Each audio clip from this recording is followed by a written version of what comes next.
with the Indiana University School of Medicine for Kadija's graduation. I just once more want to say thank you very much.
Yes, yes, yes, yes. Indiana University College of Medicine just finished Khadija's graduation. Yes, wanna just glance a little bit about what they are all about. College of Medicine.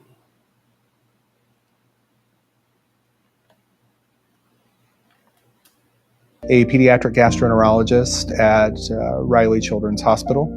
I'm also the program director for the Pediatric Gastroenterology Fellowship.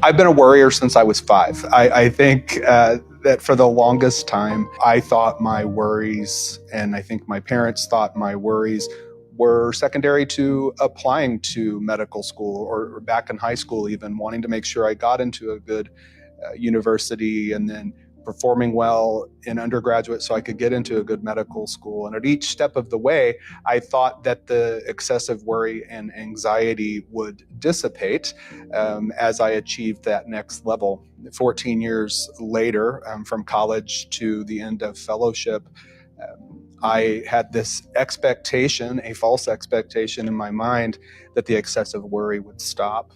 And when it didn't, I think that was a significant gut punch to me as a junior faculty member, as a young father and husband.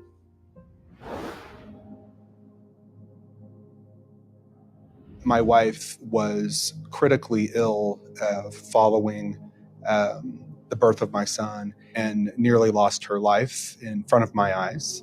And after that, I think I was strong for a couple of months, recognizing that my wife was recovering and is healthy now.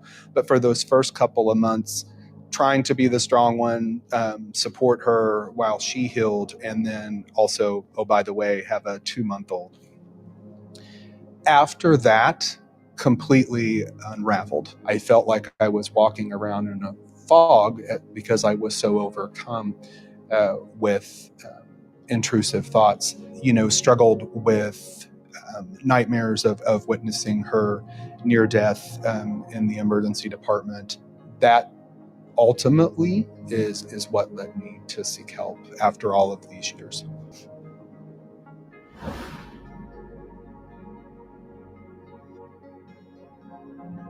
My excessive worry and rumination and intrusive thoughts that for years I thought had been related to applying to undergraduate, applying to medical school, residency, and the like, were actually much more consistent with a true anxiety disorder, in which case for me is obsessive compulsive disorder. Learning about my obsessive compulsive disorder and learning about how best to treat it took some gut-wrenching work. I think that cognitive behavioral therapy in that space, as it relates to obsessive compulsive disorder, particularly exposure response prevention, it is a lot of work and it is exhausting. And I wanted to give up multiple times, to be honest. It took a number of years of dedicated treatment after diagnosis of OCD, and a lot of support from my wife, who's a very patient woman, but clearly wouldn't be where I am today without her. And then my psychologist, she's a friend, she's a coach.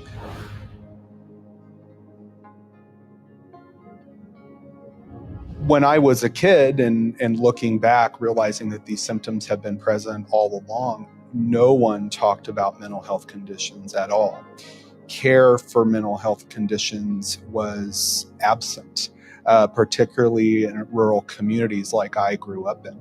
I know that I suffered in silence for 3 decades and didn't want to mention it for fear that others wouldn't understand, because it's not something you can show somebody on an x-ray or show them on a blood test. I didn't tell many people throughout that time, especially when I was in the midst of my medical training, not something I wanted to mention as I was going for licensure.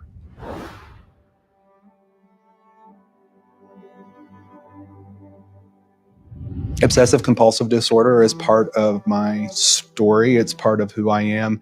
It's something that I manage. It's made me a better physician, a better father in a number of ways. I certainly have bad days like everybody else, but it can be successfully managed. For so long, mental health conditions have been stigmatized, poorly understood from those who don't suffer with them. That is starting to change, thankfully. Removing the roadblocks for obtaining a medical license, for proceeding through training, in my mind, is potentially life-saving. You're talking about conditions that raise rates of depression and suicide, and not obtaining appropriate treatment for years, sometimes decades, for fear of not being able to achieve your dream can be life-threatening. So many people now recognize that you do want the people who are willing to come to grips with the fact that they have a particular condition. And for me, it was OCD, and that these people manage it. That's what counts. IU School of Medicine has those programs available, allowing people now, even early medical trainees, to get on top of their condition. I think the fear of not being able to renew my medical license or having a license revoked is gone now. After a number of years, I've read a lot about vulnerability, and vulnerability doesn't mean opening up your entire life and tearing down all professional boundaries, but being vulnerable as a father, being vulnerable as a husband, as a physician, as a medical educator. In all of those areas of my life that are an important part of who I am, has enabled me to help others, personally and professionally. And that, to me, is the true zest of life. I found myself sharing my own story with trainees in person, in smaller groups, as a panelist at different meetings. The more I got into education and realized how much medical trainees actually suffer, the ability to share and be truly vulnerable opened up conversations for others to experience the psychological safety to share. Really eye-opening for me, and in my mind, one of the most important things that I can do as a medical educator. We have to care for our healthcare workforce. Doctors, advanced practice providers, nurses, and all types of allied health professionals provide better care with better outcomes when they are well. Managing and successfully managing your mental health condition so that you are performing at the peak level is the ideal state. Get help when you feel that you need help. Don't suffer in silence like I did for 3 decades. Don't wait.